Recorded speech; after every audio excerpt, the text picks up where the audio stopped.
நண்பர்களே, ஒரு மகிழ்ச்சியான செய்தி. பள்ளிக்கரணை ராம்சார் நிலத்தில் 2000 கோடி ரூபாய் ரியல் எஸ்டேட் திட்டம். உங்கள் எல்லாருக்கும் தெரியும், பிரிகேட் மார்கன் ஹைட்ஸ். இந்த திட்டத்திற்கு கொடுக்கப்பட்ட சுற்றுச்சூழல் அனுமதி தற்பொழுது ரத்து செய்யப்பட்டுள்ளது.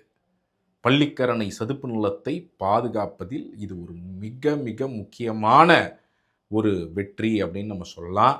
இதற்காக தொடர்ந்து குரல் கொடுத்த உங்கள் அனைவருக்கும் இந்த நேரத்தில் நன்றி சொல்ல கடமைப்பட்டிருக்கிறோம். கடந்த ஆண்டு அக்டோபர் 2025 இந்த ஊழல் முறைகேடை வெளியே கொண்டு வந்தோம். உங்கள் எல்லாருக்கும் ஞாபகம் இருக்கும்.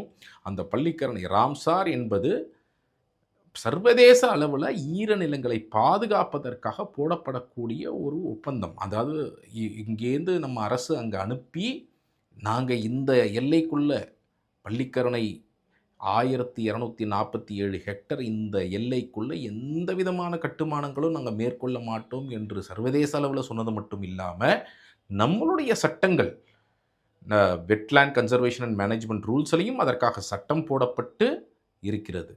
அப்போ ஏப்ரல் 8, 2022 இந்த பள்ளிக்கரணை சதுப்பு நிலம் அறிவிக்கப்பட்ட நாள் முதல் எந்த கட்டுமானங்களும் செய்திருக்கக்கூடாது. ஆனால் முறைகேடாக இந்த பிரிகேட் நிறுவனத்திற்கு, பிரிகேட் மார்கன் ஹைட்ஸ் திட்டத்திற்கு கிட்டத்தட்ட 1200க்கும் மேற்பட்ட அபார்ட்மெண்ட் கட்டுவதற்காக ஜனவரி 2025 சுற்றுச்சூழல் அனுமதி, சிஎம்டி அனுமதி இதெல்லாம் கொடுக்கப்பட்டது. அப்போ எப்படி இந்த முறைகேடுகள் நடந்திருக்கிறது என்பதை ஆதாரப்பூர்வமாக நம்ம வெளிக்கொண்டு வந்தோம்.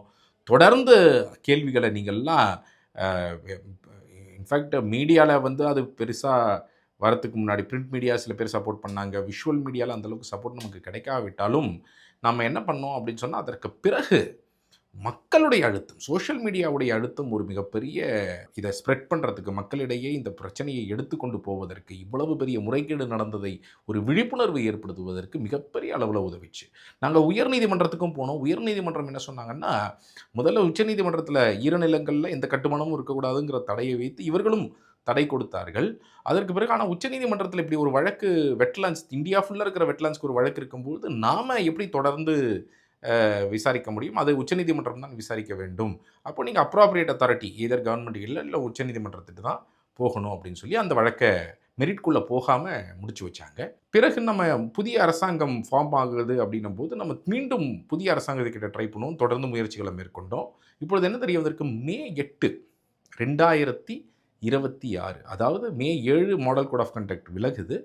அதற்கு அடுத்த நாள் மே 8, 2026 அன்று என்விரான்மெண்டல் கிளியரன்ஸஸ் சியா அமைப்பு, ஸோ அது ஒரு ஸ்டாச்சுட்டரி பாடி, state environmental impact assessment authority, அவங்க என்ன பண்ணியிருக்கிறாங்கன்னா, ஸ்டேட் வெட்லேண்ட் அத்தாரிட்டியுடைய அனுமதியே இல்லாமல் கட்டுமானங்களை துவங்கி இருக்கிறது பிரிகேட் நிறுவனம். அந்த அனுமதியை வாங்குவதாக அவர்கள் ஒரு உறுதி அளித்திருந்தார்கள் என்விரான்மெண்டல் கிளியரன்ஸ் வாங்கும் பொழுது. ஆனால் அதை வாங்காமலே தொடர்ந்து இருக்கிறார்கள் என்ற அந்த சட்ட விதியை வைத்து என்விரான்மெண்டல் கிளியரன்ஸை கேன்சல் பண்ணியிருக்கிறாங்க. இது தற்பொழுது நமக்கு தெரிய வந்திருக்கு.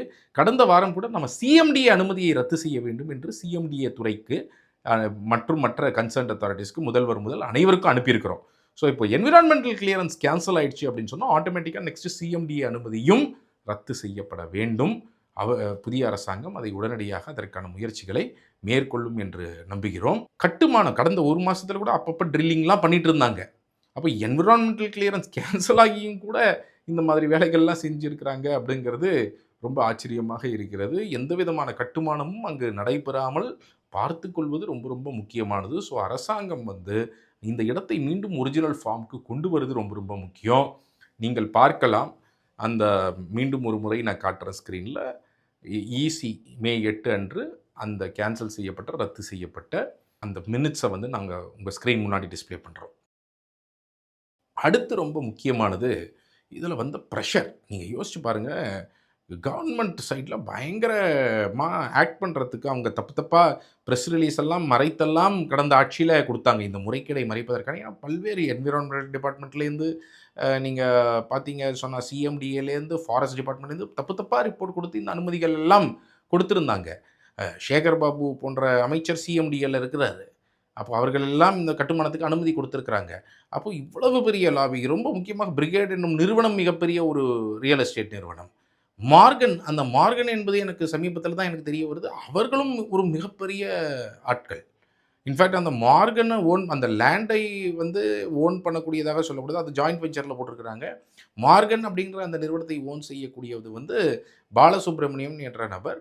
இவர் வந்து ரிலையன்ஸ் பாலு என்று அழைக்கப்படுகிறார். இவர் ரிலையன்ஸ் நிறுவனத்தில் ஒரு காலத்தில் அந்த திருபாய் அம்பானிக்கு வந்து ரொம்ப முக்கியமான ஒரு ரைட் ஹேண்ட் பர்சன் மாதிரி, அந்த அளவுக்கு ரிலையன்ஸ் குரூப் ஆரம்பத்திலேருந்து இருந்த ஒரு மிகப்பெரிய நபர், மிகப்பெரிய அளவில் எல்லா செல்வாக்கும் உள்ள இருக்கக்கூடிய ஒரு நபர். ஸோ அந்த மாதிரியான ஒரு நபர் அதுக்கப்புறம் முகேஷ் அம்பானி வந்ததற்கு பிறகு அந்த இதுலையும் தொடர்ந்து இருக்கிறார். இப்போ ரிட்டையர் ஆகிருக்கிறாரு. பட் அவருடைய நிறுவனமான அந்த மார்கன், அந்த நிறுவனத்தினுடைய அவங்க தான் அந்த லேண்டை வந்து ஓன் பண்ணுறதா இப்போ கிளைம் பண்ணிகிட்டு இருக்கிறாங்க. ஸோ இந்த மாதிரியான ஒரு மிகப்பெரிய ப்ரெஷர் இன்னொரு பக்கம் இருந்திருக்கு. அப்போ அந்த மாதிரியான இடத்துலேருந்து அவர்களை எதிர்த்து இது போன்ற ஒரு வெற்றியை சாதாரண மனிதர்கள் நீங்களும் நாமும் இன்று பெற முடிகிறது என்றால் அதற்கு காரணம் உங்களுடைய அழுத்தம். நம்ம வந்து உண்மையை ஆதாரங்களுடன் வெளிவைக்கும் பொழுது அதை அவ்வளவு எளிதாக அவர்கள் புறந்தள்ளிவிட முடியாது. இரண்டாவது, இப்போ இந்த புதிதாக ஃபார்ம் பண்ணியிருக்கக்கூடிய இந்த அரசாங்கம் சிஎம்டி அனுமதியும் ரத்து செய்யும் என்று எதிர்பார்க்கிறோம். இது போன்று பள்ளிக்கரணை சதுப்பு நிலத்தை மீண்டும் அதை ஒரிஜினல் ஃபார்முக்கு கொண்டு வந்து இந்த புதிய அரசாங்கம் இதை பாதுகாக்க வேண்டும். இந்த ஆர்டரை நம்ம வந்து எல்லாரும் வரவேற்போம். இந்த மாதிரி ஒரு ஆணை வெளியிட்டதை வரவேற்போம். இது போன்ற வெற்றிகளை கொண்டாடுவோம். தொடர்ந்து இதில் இந்த ஊழல் முறைகேட்டில் ஈடுபட்டவர்கள் மீது நடவடிக்கை எடுக்கவும், அதே போல் ரொம்ப ரொம்ப முக்கியமாக அந்த ராம்சார் வேறு எந்த அனுமதி அதுக்குள்ளே கொடுத்துருந்தாலும் ஏப்ரல் 2022க்கு பிறகு அதை ரத்து செய்யவும், அந்த இடத்தை பாதுகாக்கவும் தொடர்ந்து போராடுவோம். அறப்போர் தொடரும். திருடனாக பார்த்து எவனும் திருந்தவும் மாட்டான். நாம திமிரி எழுந்த இனி எவனும் திருடவும் மாட்டான். நாம திமிரி எழுந்த இனி எவனும் திருடவும் மாட்டான்.